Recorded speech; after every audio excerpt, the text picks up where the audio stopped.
Good evening my dear friends, मैं प्रेमजीत मिश्रा, मेरा channel physics with प्रेम में आपका स्वागत करता हूं। आज तक हम क्लास 12 के फिजिक्स के इलेक्ट्रोस्टैटिक्स के चैप्टर के कंटिन्यूशन में कूलम्स लॉ तक हम पढ़ते आ रहे हैं। तो आज हम पढ़ेंगे अबाउट डाइलेक्ट्रिक कांस्टेंट। तो कूलम्स लॉ में एक डाइलेक्ट्रिक कांस्टेंट है जिसको रिप्रेजेंट किया जाता है के सिंबल से। ये जो के सिंबल है और कूलम्स लॉ का जो कांस्टेंट के सिंबल, ये दोनों में बहुत फर्क है। वो उस समय कूलम्स लॉ के वो के का था के इक्वल टू 1/4πε0, लेकिन ये जो के है ये अलग है। चलिए पढ़ते हैं dielectric constant about dielectric constant के। ये जो के है मैथमेटिकली इसको रिप्रेजेंट किया जाएगा और इसको डेफिनेशन पहले चलिए समझते हैं। It is defined as the ratio of absolute permittivity of the medium to the absolute permittivity of free space. तो ये जो होता है तो इसको रिप्रेजेंट किया जाता है के equal to epsilon M by epsilon naught, where epsilon m equal to absolute permittivity of the medium and epsilon naught जो है ये होता है absolute permittivity of free space, permittivity of free space। हो गया? अच्छा, for example absolute permittivity of medium, ये जो permittivity of medium, मान लो हम मीडियम वाटर लिए, वाटर का एब्सोल्यूट परमिटिविटी कितना आएगा? वाटर का एब्सोल्यूट परमिटिविटी 80 से 83 के बीच होता है, लेकिन हम अपने कन्वीनियंस के लिए इसको 80 मानते हैं। कभी कभी आप प्रॉब्लम में देखेंगे वाटर का परमिटिविटी लिया जाएगा, उसको 80 हम मानेंगे। दूसरा, परमिटिविटी ऑफ एयर और फ्री स्पेस कितना मानते हैं? 1 मानते हैं। परमिटिविटी ऑफ एयर और फ्री स्पेस इसको 1 मानते हैं। अच्छा, चलिए इसको विस्तार से समझते हैं। इसका डेरिवेशन कैसे होगा? डेरिवेशन मतलब ये के कैसे आया epsilon M by epsilon M. चलिए इसको देखते हैं विस्तार से। अच्छा, तो हमको पता है फॉर फ्री स्पेस और वैक्यूम, मतलब फ्री स्पेस में मतलब जिसमें कुछ ना हो या जो शून्य हो, और वैक्यूम को तो ये शून्य क्या कहा जाता है। तो क्या होगा? फोर्स कैसे रिप्रेजेंट किया जाएगा? एफ नॉट से। मान लो एफ नॉट मतलब कुछ नहीं है, नॉट तो इसलिए किया जाता है ना, मतलब कुछ नहीं है। तो क्या होगा? 1/4πε0 Q1 Q2 बाय r²। ये देखिए, ये एफ नॉट है इसलिए एप्सिलॉन नॉट आया। इसको मान लेते हैं क्वेश्चन 1। उसके बाद for any medium like air and water and anything, oil etcetera, for any medium इसका फोर्स का रिप्रेजेंटेशन किया जाएगा एफ एम फोर्स को रिप्रेजेंट किया जाएगा। तो उसका फॉर्मूला 1/4πε0। ये तो कॉमन है, मतलब एप्सिलॉन नॉट के बदले ये होगा epsilon M. Permittivity of medium, इसमें मैंने जैसे बताया था, इसमें ये मीडियम है, परमिटिविटी इसका 80 ले सकते हैं, एयर हो तो 1 ले सकते हैं। तो ये चीज है Q1 Q2 बाय r², इसको ले सकते हैं इक्वेशन 2। अभी ये दोनों को हम डिवाइड करेंगे, डिवाइडिंग 1/2, मतलब एक आएगा न्यूमरेटर में, 2 आएगा डिनोमिनेटर में। 1 से 2 को डिवाइड करें तो क्या आएगा? देखिए, F naught by F M equal to 1/4πε0 Q1 Q2 by r² by 1/4πε0 Q1 Q2 by r²। ये देखिए Q1 Q2 by r², Q1 Q2 by r² direct cancel, 1/4π cancel. अभी ये देखिए, ये क्या आया? 1/ε0 बाय 1/ε m। ये ऊपर चला जाएगा तो क्या होगा? तो एप्सिलॉन m बाय ε0, यही होएगा ना। फाइनल आंसर तो यही होगा, एप्सिलॉन m बाय ε0। तो इसको हम ये लिख सकते हैं कि F naught by F M equal to epsilon m by epsilon naught. है ना। और इसको कहा जाता है के, जो कि डाइलेक्ट्रिक कांस्टेंट। और इसको अदर टर्म में यह भी कहा जा सकता है कि रिलेटिव परमिटिविटी। रिलेटिव परमिटिविटी ये जो है इसी वही सेम है, it is same as the ratio of absolute permittivity of the medium to the absolute permittivity of free space. ये सेम ही है। और इसका यूनिट क्या है? रेशियो है। दोनों सेम है, मतलब एक दूसरे से कट जाएगा। यूनिट क्या होगा? यूनिटलेस। इसका यूनिट कुछ नहीं है, मतलब यूनिटलेस ही है ना। एक यूनिटलेस क्वांटिटी है एप्सिलॉन आर, और रिलेटिव परमिटिविटी और के डाइलेक्ट्रिक कांस्टेंट ये यूनिट है। मैंने बताया था कि dielectric constant of water equal to 80, इसका कुछ यूनिट था क्या? नहीं था, मतलब ऐसे ही आपको समझाने के लिए बोला। अच्छा, ये जो F0 बाई FM इसको कैसे समझाएंगे? मान लो फोर्स के रिस्पेक्ट में, तो ये होगा, मतलब ये जो डाइलेक्ट्रिक कांस्टेंट का ये फोर्स के रेस्पेक्ट में ये जो रेशियो होगा कि डाइलेक्ट्रिक कांस्टेंट में be defined as the ratio of force between the two charges in free space to the force between the two charges in any medium. तो force between two charges in free space to the force between two charges in any medium, इसका ratio को कहा जाएगा dielectric constant in respect of force. समझ गए? चलिए आगे चलते हैं। अच्छा, इसमें तो अभी आया क्या? K equal to F0 by FM। अच्छा, देखिए इससे हम क्या समझ सकते हैं? FM equal to F0 by के। इसका मतलब यह है कि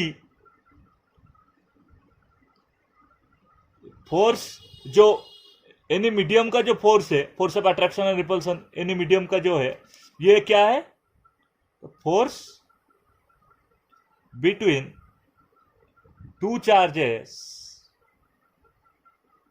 in any medium is 1 by k times the force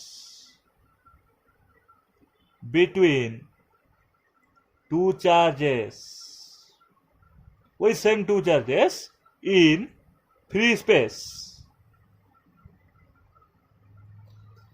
उससे यह प्रतीत होता है कि FM जो है ये ग्रेटर देन सॉरी इसमें यह प्रतीत होता है जो F0 है ये ग्रेटर देन FM है, और जो FM मतलब इसका मतलब क्या? FM is less than F0, वही चीज। इसको, ये बहुत इंपॉर्टेंट चीज है, इसको ध्यान से समझिए। चलिए आगे चलते हैं। और दूसरा इसमें एक इंपॉर्टेंट टॉपिक है, यह है कि जैसे हमने चार्ज का यूनिट पढ़ा कूलम, तो रिलेशन, चलिए आगे पढ़ते हैं। और एक चीज है, इसका एक सॉफ्ट टॉपिक है, मतलब सॉफ्ट टॉपिक तो नहीं, इसका एक दूसरा कोई ये है, relation between coulomb and start coulomb, है ना। अच्छा, कूलम और स्टार्ट कूलम। अच्छा, कूलम और स्टार्ट कूलम से ये जो संबंध है, इसको पढ़ने से पहले मैं कुछ समझाता हूं। देखिए, जो चार्ज का नॉर्मल एसआई यूनिट जो है, चार्ज का जो एसआई यूनिट है, यह है कूलम। चार्ज का जो ईएसयू मतलब इलेक्ट्रोस्टैटिक यूनिट है, वो है स्टार्ट कूलम। और चार्ज का जो इलेक्ट्रोमैग्नेटिक यूनिट है, वो है आप कूलम। ये दोनों जो है, ये है सीजीएस यूनिट। बस प्रकार भेदी अलग अलग है, मतलब इलेक्ट्रोस्टैटिक यूनिट और इलेक्ट्रोमैग्नेटिक यूनिट से। तो चलिए इसको हम इसका रिलेशन समझते हैं। चलिए समझते हैं। तो इसका रिलेशन समझने के लिए हमको एक चीज करना पड़ेगा। Suppose let 1 coulomb equal to x start coulomb. मैं शॉर्ट फॉर्म में लिख रहा हूं, इसको आप समझ जाएंगे, कोई दिक्कत नहीं। अच्छा, हमको पहले चलिए कंसिडर करते हैं, वो जो दो चार्ज Q1 Q2 है, वो इक्वल मैग्नीट्यूड के है, और वो जो सेपरेट है r डिस्टेंस से, तो वो फ्री स्पेस में है। Equal in magnitude Q1 Q2 है और r डिस्टेंस है वो सेपरेट इन फ्री स्पेस और इन एयर, है ना।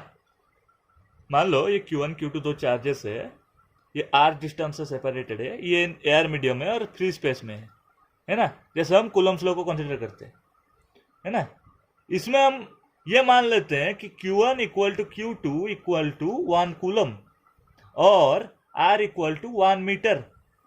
तो इसमें फोर्स क्या होगा, F equal to 1/4 pi epsilon naught Q1 Q2 by R square, है ना। तो हमें क्या समझते हैं, 1/4 पाई एप्सिलॉन नॉट का वैल्यू क्या है, 9 × 10⁹।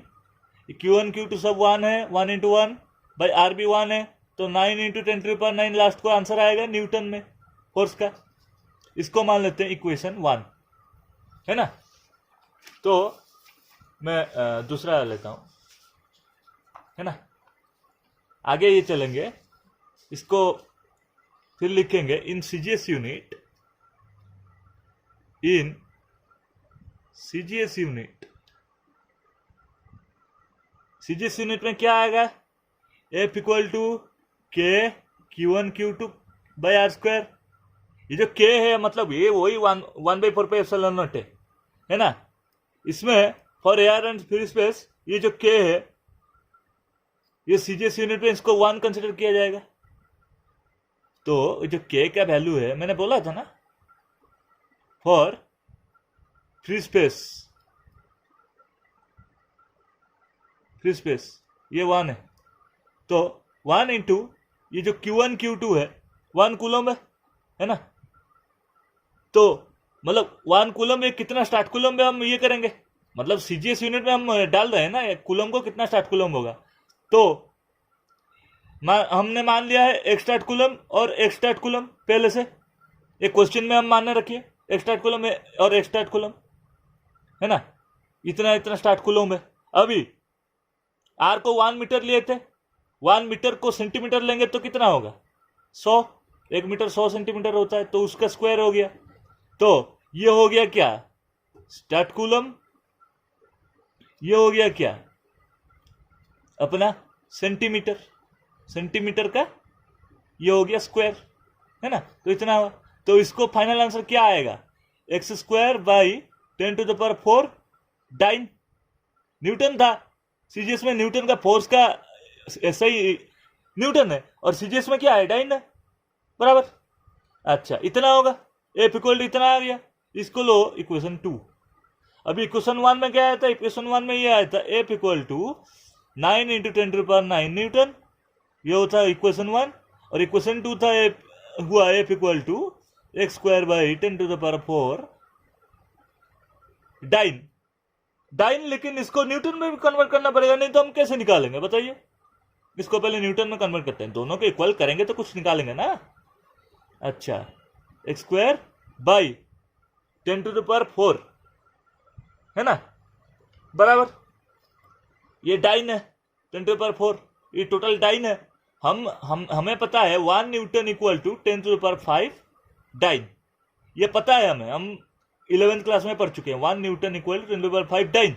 तो 1 डाइन इक्वल टू 1/10⁵ न्यूटन, है ना, 1/10⁵ न्यूटन। इसी वैल्यू को मतलब मन में रखते हुए हम निकालेंगे आगे, है ना। तो इनटू ये जो डाइन है इधर में, इसको लिख सकते हैं 1/10⁵ न्यूटन में टोटल आ जाएगा। तो ये कितना आएगा, x² बाई 10⁹ न्यूटन, ये हो गया। इसको इक्वेशन 2 ले लेते हैं। अच्छा ये 10⁹ न्यूटन इक्वेशन 2 है। अभी दोनों को कंपेयर करेंगे, कंपेयरिंग 1 और 2। तो 9 × 10⁹ इक्वल टू x² बाई 10⁹, है ना। तो x² इक्वल टू 9 × 10⁹ इंटू 10⁹। तो हो गया क्या, 9 × 10⁸18। तो x इक्वल टू 9 × 10⁸18 का रूट ओवर 9 का रूट ओवर 3 आ गया, 10⁸18 रूट ओवर मतलब 1/2, ये 10⁹ आ जाएगा तो 3 × 10⁹ स्टार्ट कूलम हो गया ना। तो अभी हम क्या समझे, ये है देखिए, ये है। तो अभी हम क्या समझे, अभी हम ये समझे कि 1 coulomb equal to 3 × 10⁹ statcoulomb and दूसरा है कि 1 कूलम इक्वल टू 1/10 आप कूलम, एब्सोल्यूट कूलम और आप कूलम। यह है इन इलेक्ट्रोस्टैटिक यूनिट, यह है इन इलेक्ट्रोमैग्नेटिक यूनिट। तो अगर मेरा वीडियो आपको पसंद आया प्लीज़ लाइक करिए, शेयर करिए और अपने दोस्तों के साथ सब्सक्राइब करिए। चलिए मिलते हैं अपने नेक्स्ट वीडियो में, तब तक के लिए बाय।